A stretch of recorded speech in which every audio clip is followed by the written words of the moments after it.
हम काम के लिए काम करते हैं, वो केवल वोट के लिए काम करते हैं। उनकी जो सभाएं हो रही हैं वो पॉलिटिकल सभाएं हो रही हैं। हम विश्व आदिवासी दिवस मना रहे हैं, तो आदिवासी भाइयों के बीच में राहुल गांधी जी का आना और वहां हम लोगों का सबका जाना एक राजनीतिक नहीं बल्कि सामाजिक संदेश है कि हम आपके साथ खड़े हैं।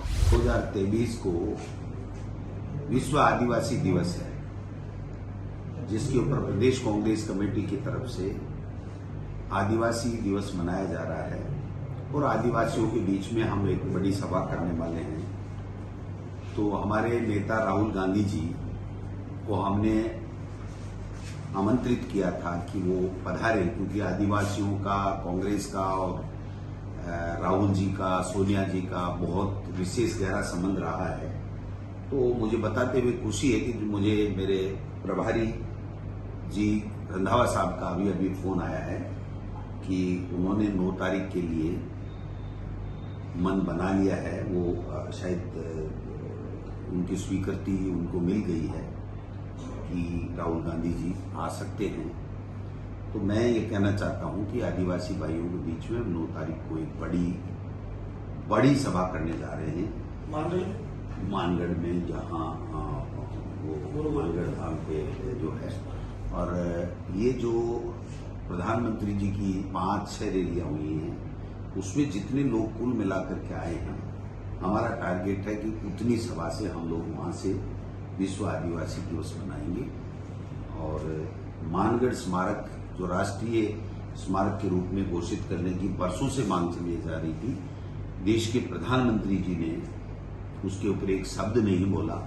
लेकिन हम चाहेंगे कि हमारी सरकार है तो राहुल जी की मौजूदगी में वहां के लिए हमारी सरकार कोई ऐसा तोहफा दे जिससे उनका एक तरीके से जो उत्साह बना रहे, उनका मान सम्मान हो। और ये जो स्मारक, हम राष्ट्रीय स्मारक तो इसको नहीं घोषित कर सकते, लेकिन राष्ट्रीय स्मारक जैसा बने और उन ऊंचाइयों को छुए जो उनके आदिवासियों की परिकल्पना हमेशा से बनी हुई है। तो मैं समझता हूं कि इसके ऊपर भी काम होगा। खड़गे जी भी आएंगे क्या? अभी जो सूचना मिली है वही मैं आपको बता पा रहा हूँ। तो क्या मानगढ़ धाम की में इतनी क्राउड जुटेगी कि दिल्ली तक गूंज सुनाई इस बार? मानगढ़ धाम की तो पूरे देश में गूंज उठी थी और अंग्रेजों को हिला दिया था और आजादी मिली थी। तो आदिवासियों की हुंकार को कम नहीं आंका जा सकता। इसलिए मैं समझता हूं कि राजस्थान में दोबारा सरकार रिपीट हो, इसके साथ साथ देश में सत्ता परिवर्तन हो, इसके लिए भी वहां से हुंकार भरी जाए। एक तो जब सबसे बड़ी बात पिछले चुनाव में इस इलाके से आपको बहुत ज्यादा उम्मीद थी। जो आदिवासी सेक्टर के लिए काम हुआ है, जो 25-25 लाख रुपए तक का स्वास्थ्य फ्री इलाज मिल रहा है, 10 लाख की गारंटियां मिल रही हैं, जो घरेलू बिजली का कनेक्शन है उसके 100 यूनिट फ्री मिल रही है, पशुओं के लिए भी गारंटी मिल रही है 40 लाख रुपए की, सिलेंडर भी 500 रुपये में बीपीएल आदिवासी भाइयों को जो मिल रहा है। तो मैं समझता हूं कि अब सरकार की योजनाओं से और उसका जो लाभ अंतिम छोर में बैठे हुए गरीब आदिवासी भाई बहन को मिल रहा है, उससे वो लोग वहां खुश हैं।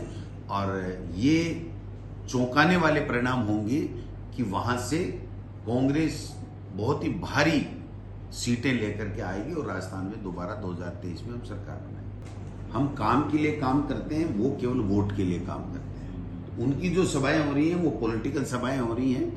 हम विश्व आदिवासी दिवस मना रहे हैं, तो आदिवासी भाइयों के बीच में राहुल गांधी जी का आना और वहां हम लोगों का सबका जाना एक राजनीतिक नहीं बल्कि सामाजिक संदेश है कि हम आपके साथ खड़े हैं और आपके कल्याण के लिए, आपके आगे बढ़ने में जो कर सकते हैं वो हम करेंगे। आपके सुख दुख में हम भागीदार बनेंगे। इस तरीके की भावना लेकर के हम ये कार्यक्रम